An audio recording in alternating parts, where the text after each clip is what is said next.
தேர்தல் நேரங்களில் தான் நாம் தேர்தல் தொடர்பான கூட்டணி தொடர்பான முடிவுகளை எடுப்பது வழக்கம். யாரோடு சேர்ந்து பணியாற்றினாலும் களமாடினாலும் தேர்தல் தொடர்பாக தேர்தல் நேரத்தில் தான் முடிவெடுப்போம்.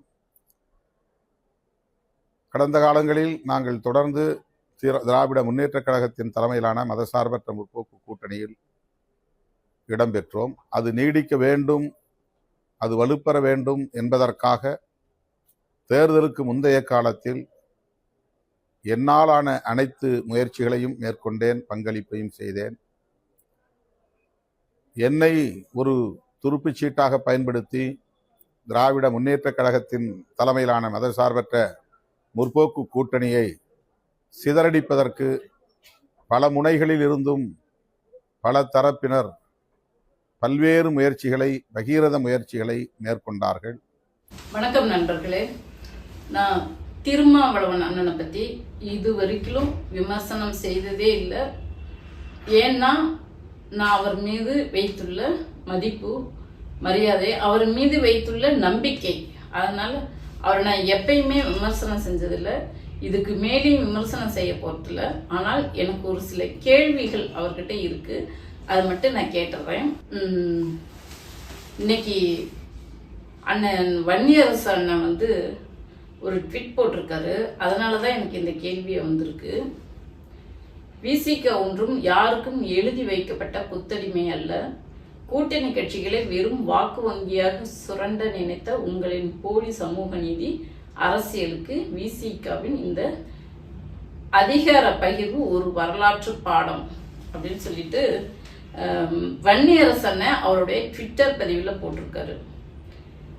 கூட்டணி கட்சிகளின் வாக்கு வங்கி சுரண்டலுக்கு அப்படின்னு சொல்லி போட்டிருக்காங்க. 8 வருஷமா நம்ம கூட கூட்டணியில நல்ல மாதிரியா இருந்தாங்க. அவங்க மேல குறைவுன்னு சொல்ல முடியாது.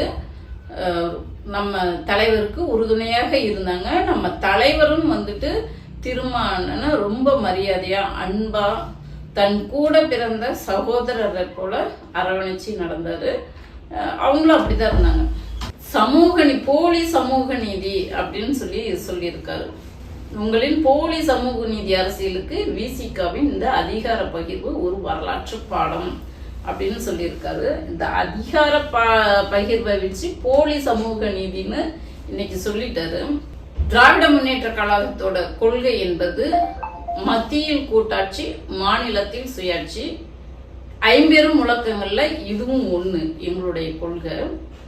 இது அண்ணனுக்கு தெரியும் நினைக்கிறேன், திருமாவளவனுக்கு தெரியும்.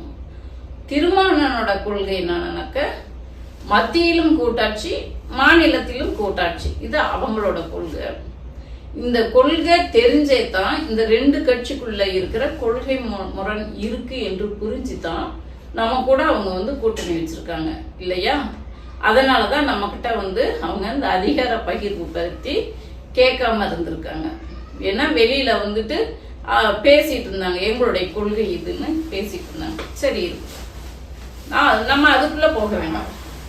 நடிகர் விஜய் அவர்கள் கட்சி ஆரம்பித்த உடனே அவருடைய முதல் மாநாட்டிலேயே ஆட்சியிலும் பங்கு, அதிகாரத்திலும் பங்கு என்று அறிவிச்சார் கூட்டணி கட்சிகளுக்கு. உங்களுடைய கொள்கையோட அவர் ஒத்து போகும்போது நீங்க அப்பயே அவர் கூப்பிடுறாருன்னு போயிருந்திருக்கணும். ஏன் போகல?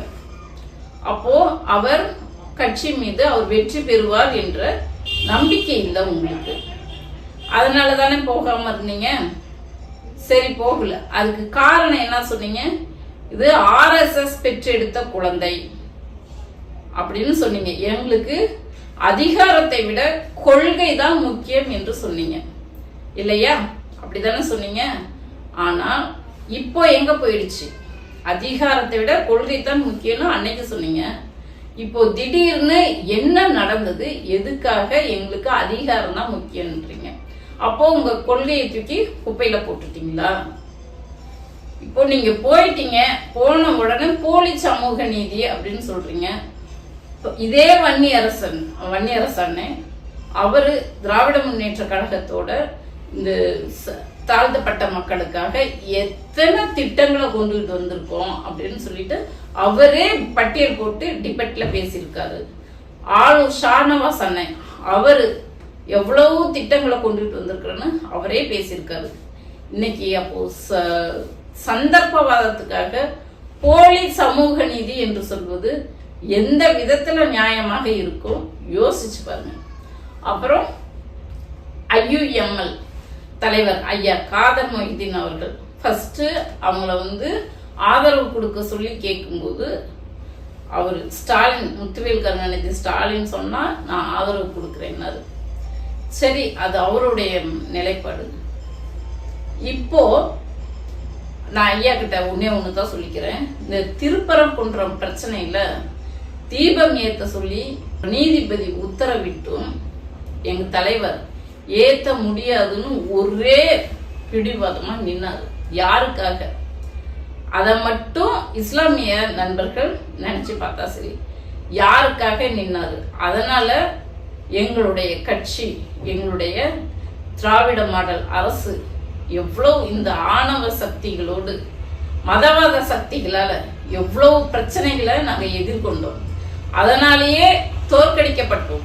அதுவும் ஒரு காரணம். தோற்கடிக்கப்பட்டதாக இன்னைக்கு அவங்க கொண்டாடிட்டு இருக்காங்க. ஆனால் மீண்டும் நாங்க மக்கள் செல்வாக்கு பெற்று வந்துருவோம், அது வேற.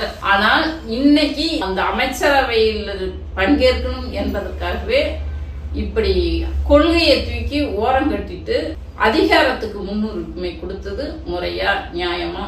இது மட்டும்தான் என்னுடைய கேள்வி. நன்றி.